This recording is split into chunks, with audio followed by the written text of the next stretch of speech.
तो ऐसा तो नहीं कि भाई हम लोगों के हटने के बाद नीतीश कुमार जी ने अनुसूची 9 का जो प्रस्ताव हम लोग कैबिनेट द्वारा भेजे थे इन लोगों ने वापस ले लिया हो, क्योंकि उस समय तत्कालीन जो अभी भी गृह मंत्री आपके अमित शाह जी हैं, उस समय जो ईस्ट जोन का जो बैठक चल रहा था उसमें भी हम लोगों ने प्रस्ताव रखा था, उनसे मांग की थी कि इसको स्टेट मैटर कैसे, ये तो भारत सरकार को एक्सप्लेन करना चाहिए ना, कोई तो तार्किक जवाब देना चाहिए, टेक्निकल जवाब देना चाहिए। और अनुसूची 9 का तो सब लोग जानते हैं कि भाई भारत सरकार के हाथ में ही है और किसी के हाथ में नहीं। वरना अनुसूची 9 में अगर राज्य सरकारों को होता या बता दें कि भाई जातीय गणना जो है पूरे देश में होनी चाहिए, तो आज तो मुख्यमंत्री स्थिति में है कि अगर मजबूती से अपनी बात को रखेंगे तो मोदी जी की हिम्मत नहीं है मना करने को। तो कम से कम क्या मुख्यमंत्री जाति आधारित गणना पूरे देश में चाहते हैं कि नहीं चाहते, ये बताना चाहिए। तो ये तीनों सवाल को लेकर के सुप्रीम कोर्ट ने एक महत्वपूर्ण फैसला एसी एसटी के आरक्षण को लेकर दिया है। एसी एसटी के आरक्षण में वर्गीकरण को लेकर जो फैसला दिया है उससे देश भर में सियासी घमासान मचा हुआ है और आज एसी एसटी के आरक्षण में सेंधमारी या उसके साथ छेड़छाड़ करने को लेकर बिहार प्रतिपक्ष के नेता और पूर्व डिप्टी सीएम तेजस्वी यादव ने सरकार पर हमला बोला और मोदी सरकार पर कई सवाल खड़े किए। जी नमस्कार, मैं हूं विपुल कुमार और आप देख रहे हैं सूर्य बिहार डिजिटल न्यूज। हम अपने अब दर्शक साथियों से विनम्र अपील करते हैं कि अगर अब तक हमारे चैनल को सब्सक्राइब नहीं किया है तो सब्सक्राइब कर लें, बेल आइकन को ज़रूर दबा लें, इससे हमारी खबर आप तक सबसे पहले पहुंचेगी। अगर हम आपके लिए आवाज़ उठा रहे हैं तो आपका भी दायित्व तो बनता है कि आप हमारे चैनल को सब्सक्राइब करें। अब हम मुद्दे पर आते हैं। एसी और एसटी को लेकर सुप्रीम कोर्ट ने एक महत्वपूर्ण फैसला सुनाया है और कहा है कि इसमें जो है सिर्फ जाति के आधार पर नहीं बल्कि उनके गरीबी के आधार पर हम वर्गीकरण करेंगे और क्रीमी लेयर के आधार पर उनको आरक्षण मिलना चाहिए। और इससे जो वाजिब गरीब हैं, एसी एसटी में जो वाजिब गरीब हैं जिनका हक बनता है उनको आरक्षण का लाभ मिलेगा और उनका जीवन जो है बदलेगा। लेकिन जो अब तक जो मौजूदा जो आरक्षण था एसी एसटी का उसमें वाजिब गरीबों तक उनका हक नहीं मिल पाता था। तो ये सुप्रीम कोर्ट का जो सुप्रीम फैसला आया है उसके बाद से एक बात की चर्चा तेज हो गई है। खास करके विपक्ष के तमाम जो दल हैं वो आवाज़ उठा रहे हैं कि अब मोदी सरकार को जो मौजूदा जो नियम है, जो पहले का जो नियम है आरक्षण के, उसको संविधान के 90 अनुसूची में शामिल करें ताकि कोर्ट उसमें छेड़छाड़ नहीं कर पाए। तेजस्वी यादव ने क्या कुछ सरकार पर हमला बोला है, जरा ये पहले वीडियो देख लीजिए। Of the state government as per provision of the constitution. अब आप बताओ, ये सरासर भारत सरकार झूठ बोल रही है। अनुसूची 9 में यानी शेड्यूल 9 में डालने का अधिकार केवल भारत सरकार को ही है, राज्य सरकार को नहीं है। ये पूरी तरीके से झूठ बोला जा रहा है, संसद में झूठ बोला जा रहा है।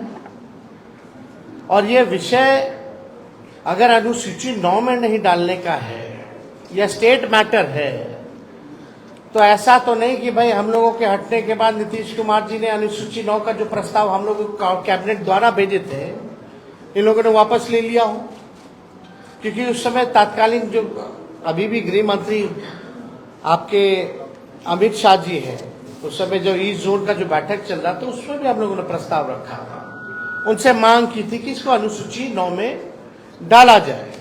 अब मामला है कि कोई भी, चाहे नीतीश कुमार जी हो, जनता दल यूनाइटेड के कोई नेता हो, सभी लोगों के मुंह में दही जमा हुआ है। कोई भी इसको लेकर के आवाज नहीं उठा रहा है। जब हम लोगों ने किया था इस काम को तो बड़े ढिंढोरे पीटे जा रहे थे जनता दल यूनाइटेड के द्वारा। अब करेगा कौन? करने वाले भी तो वही है। Janata Dal United is the part of the government of India. तो ये खेल जो ये लोग खेलना चाह रहे हैं, ये साफ दिखाता है कि इनके नियत पे सवाल उठ रहा है, कि इनके नियत ही नहीं है कि इसको शेड्यूल 9 में किया जाए। ये पिछड़े, अति पिछड़े, दलित, महादलित, आदिवासियों के हित में जो काम हुआ है उसको ये लोग नहीं चाहते, स्वीकारना नहीं चाहते हैं, और इसको पूरी तरीके से फंसाया जा रहा है। बिहार सरकार द्वारा कोई ट्रांसपेरेंसी नहीं रखी गई है। जब हम लोग जाति आधारित गणना करा रहे थे तो पूरी तरीके से ट्रांसपेरेंसी रखी गई थी कि कौन से स्टेज पे हम लोग हैं, क्या हो रहा है, नहीं हो रहा है, लोगों को जानकारी प्राप्त होती थी। अब बिहार सरकार सुप्रीम कोर्ट में क्या स्टैंड ले रही है? नहीं ले रही है।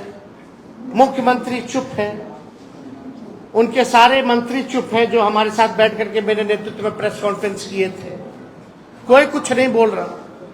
यानी बिहार सरकार और नीतीश कुमार जी इतने सीट लाने के बावजूद भी पूरी तरीके से फेल हो चुके हैं, सुपर फ्लॉप हो चुके हैं। ये साबित हो रहा है कि उनकी कोई सुन नहीं रहा, या वो सुना नहीं रहे, या तो वो इंटरेस्टेड नहीं है, या तो उनकी बात को कोई नहीं सुन रहा।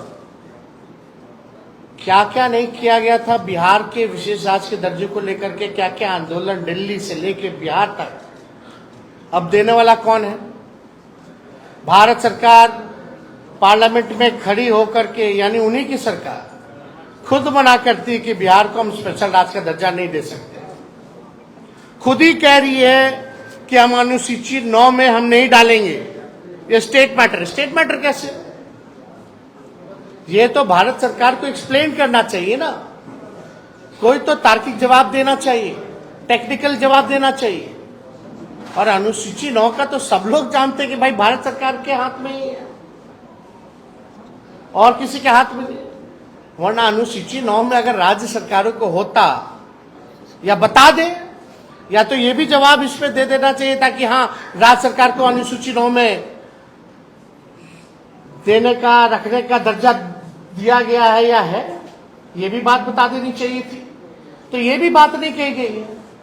तो हमारा ये मानना है कि इस लड़ाई को लेकर के हम लोग आंदोलन तो करेंगे ही करेंगे सड़क पर, लेकिन कोर्ट में भी हम लोग पक्ष रखेंगे। और हम लोग केवल यही इंतजार कर रहे थे कि भारत सरकार का इसमें क्या जवाब होगा। अब यह स्पष्ट हो गया है, भारत सरकार ने मना कर दिया है, तो इसको लेकर के राष्ट्रीय जनता दल अगले सोमवार, सावन का महीना है, और हम लोग सोमवार तक हम लोग जो है अपना पिटीशन जो है सुप्रीम कोर्ट में हम लोग अर्जी राष्ट्रीय जनता दल द्वारा अपने पॉइंट्स को हम लोग रखेंगे।